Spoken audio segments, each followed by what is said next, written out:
Reçue récemment à Maputo par le président mozambicain Daniel Chapo, l'ancienne présidente du Malawi, Joyce Banda, a salué le Mozambique comme un modèle régional d'unité et de paix. Elle a justifié sa visite par la volonté de manifester sa solidarité et de soutenir les efforts du pays pour renforcer la stabilité régionale et intérieure. Au cours de son audience, elle a également exprimé son soutien face aux récents cyclones et a mis en lumière les programmes mozambicains qui encouragent l'inclusion et la cohésion sociale.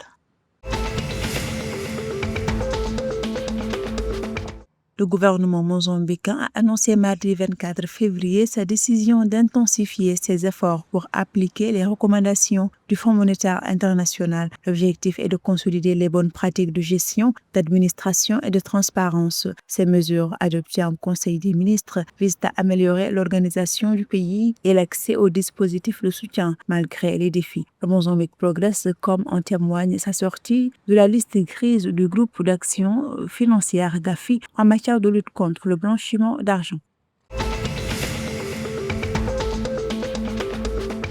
L'épidémie de fièvre aphteuse sévissant en Afrique du Sud, au Botswana et au Lesotho fait également peser une menace sur la croissance économique de la Namibie et perturbe le commerce régional. Les experts mettent en garde contre les répercussions sur la santé animale et une baisse des revenus agricoles. Le ministère namibien de l'Agriculture a toutefois confirmé que le pays reste exempt de la maladie, éliminant ainsi la nécessité de vacciner son bétail. En prévention, la Namibie maintient une surveillance accrue sur son cheptel du Zambèze et du Kavango oriental, compte plus de 200 000 têtes.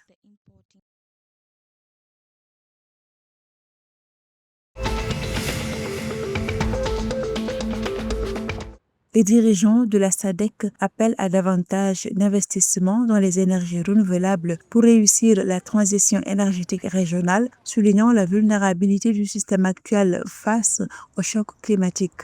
Il souligne la nécessité de combler un déficit de financement de 18 milliards de dollars pour garantir le succès de la transition énergétique régionale lors de la semaine de l'énergie durable tenue au Zimbabwe du 23 au 27 février. Le secrétaire exécutif de la SADC a rappelé que la capacité énergétique installée, actuellement de 8500 MW, est dominée par le charbon et l'hydroélectricité et vulnérable au choc climatique.